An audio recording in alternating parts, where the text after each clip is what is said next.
Welcome to Phoenix Trading. So here we are again seeing the Nifty weekly outlook now. And जैसे आप देख रहे हो past week जो था मार्केट काफी नैरो रेंज में था। इतनी नैरो रेंज बहुत वीक के बाद हमें देखने मिली थी। Just 1%, 1.5% for entire week. So you can imagine कितने नैरो रेंज में मार्केट ने ट्रेड किया था। उसके पहले वीक में भी हम लोग ने देखा कि मार्केट वैसे ही नैरो रेंज में था।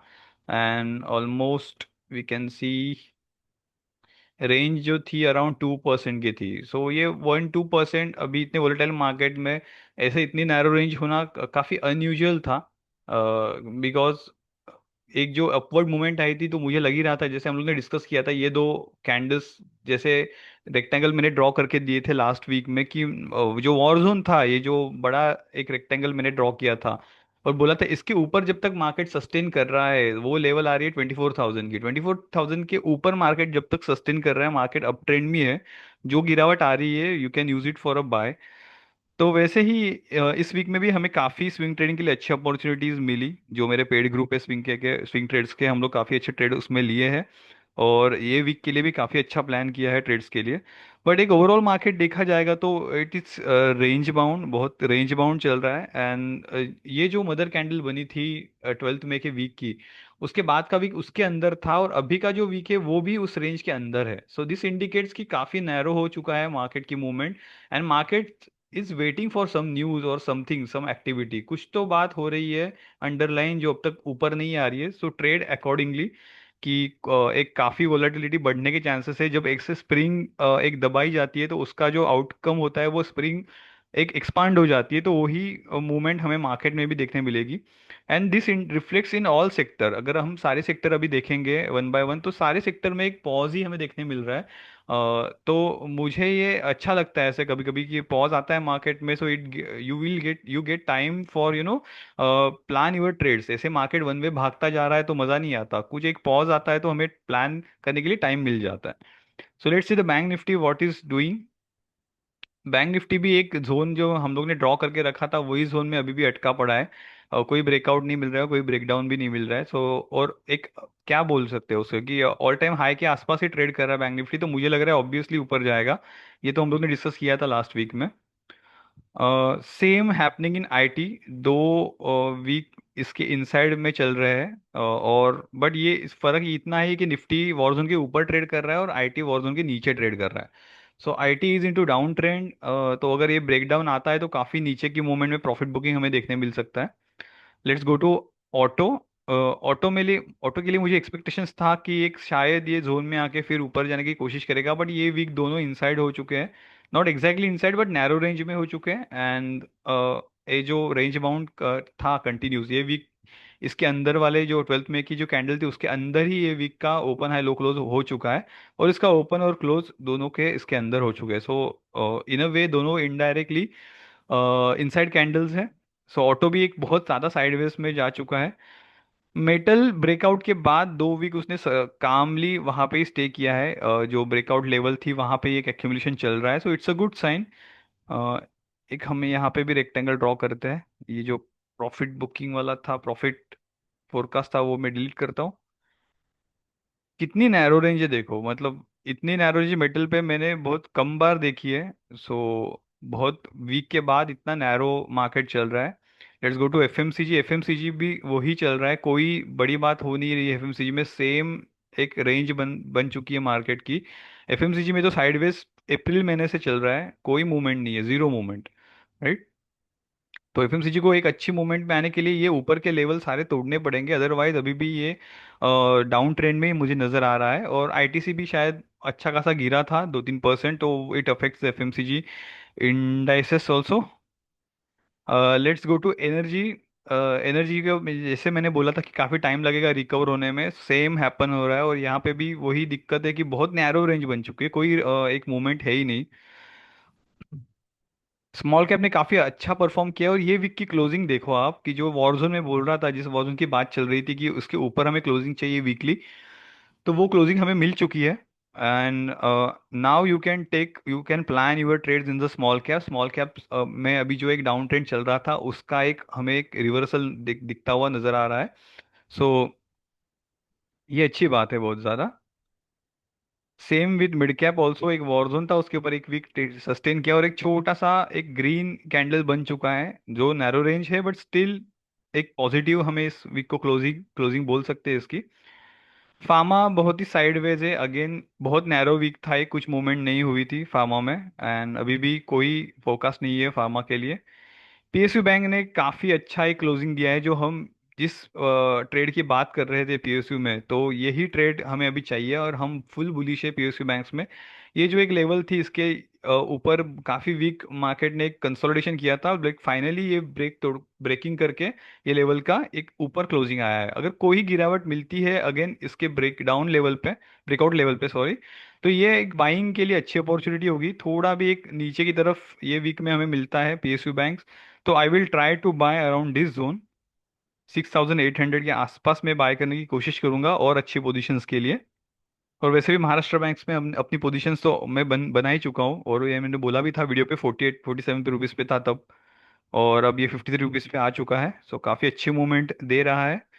Let's go to small cap. Small cap छोटे छोटे स्मॉल कैप 100 की जो इंडेक्सेस है, काफ़ी छोटे छोटे कैंडल बन रहे हैं, कोई मूवमेंट नहीं है, विच इंडिकेट्स की market is waiting for something. और अगर ये शायद ऊपर की तरफ मार्केट की मूवमेंट आना चालू हो जाएगा, तो बहुत बड़ी शॉर्ट कवरिंग भी आ सकती है, बहुत लोग अभी भी शॉर्ट्स मार्केट में खड़े हुए हैं। सो ये थे मार्केट के ओवरव्यू, एंड इस वीक के लिए I will give you one trade idea. आप इस चार्ट को देख सकते हैं, वो चार्ट है जीपीपीएल, Gujarat Pipavav port limited. Okay, तो इसके लिए अगर आप फंडामेंटल्स देखो तो काफ़ी अच्छे फंडामेंटल्स है, ROC 24, ROE 19। Okay, face value ₹10 है, which is a really good sign.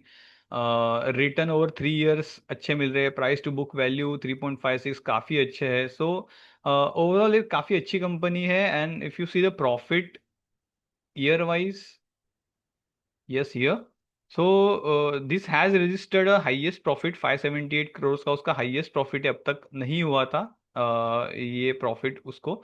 And last year भी 574, काफ़ी अच्छा परफॉर्मेंस दिया था। तो एक ओवरऑल अच्छी एक कंपनी है, स्टेबल कंपनी है, बट असली मज़ा उसका है चार्ट पैटर्न में। So I will show you the chart of Gujarat Pipavav port.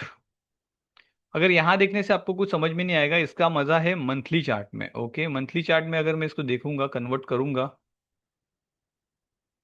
Now you can see the pattern. So ये एक राउंडिंग बॉटम बना था अप्रैल 15 से, 2015 से ये बन चुका है। 2015 में इसकी प्राइस थी ₹260। ओके, तो 2015 में अगर देखा जाए तो अच्छा खासा इसका ग्रोथ था, ऑपरेटिंग प्रॉफिट था, और उसके बाद ही ये थोड़ा थोड़ा प्रॉफिट उसका कम आना चालू हो गया, राइट। बट 2015 में 502 के टाइम पे उसका अगर प्राइस ₹260 हो सकता है, तो अभी का उसका अगर हम देखा जाएगा तो वो डिस्काउंटेड प्राइस में है, अभी भी उतना ही प्रॉफिट है। हालांकि बहुत 10 साल बीत चुके हैं, तो इन्फ्लेशन वाइज ये अभी इसकी जो वैल्यू थी वो हमें कम लेनी पड़ेगी, ऑलमोस्ट 400 करोड़ और 380 करोड़ लेनी पड़ेगी, राइट। बट स्टिल एक पैटर्न वाइज देखने मिले तो ये कुछ महीनों से एक अभी एक rounding bottom kind of pattern बना रहा है, which is really good thing. और ये है कप एंड हैंडल पैटर्न। अब कप एंड हैंडल पैटर्न में क्या होता है, जब कप बनता है उसका एक हैंडल बनता है, which is a pull back of this entire move.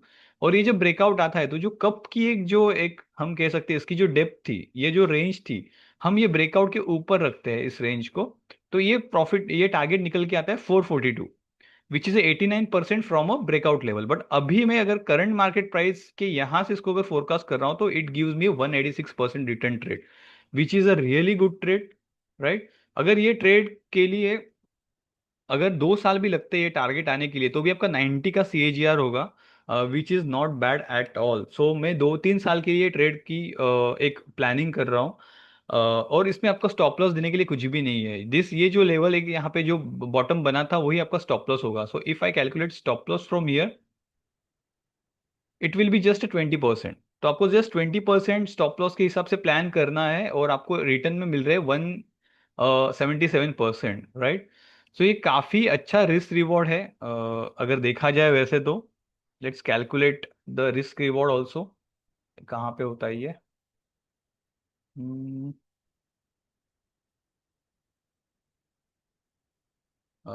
यहाँ पे देखते हैं। Forecast projection price range. नहीं, फिलहाल तो नहीं मिल रहा है मुझे, बट वी विल चेक कि ये रिस्क रिवॉर्ड कितना है इसमें। और तो काफ़ी अच्छा मुझे ट्रेड लग रहा है जीपीपीएल का। एंड ये मैं ट्रेड इनिशिएट करूंगा। And second also one another trade, swing trade काफ़ी अच्छा है, दौलत एल्गोटेक।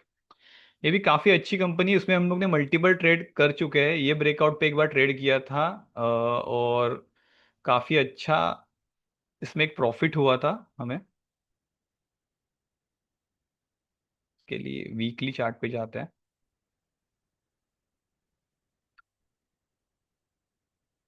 यहाँ पे हम लोग ने ट्रेड किया था। सॉरी, ये ब्रेकआउट पे 73 पे था तब, और कुछ आसपास 100 के आसपास, 103 के आसपास हम लोग ने, सॉरी 115 के आसपास यहाँ पे प्रॉफिट बुक किया था। उसके बाद फिर से एक ब्रेकआउट देके फिर से उसने एक रीटेस्टिंग के टाइम पे यहाँ पे भी कहीं पे एक ट्रेड लिया लिया था। उसका टारगेट था 215 रुपीज।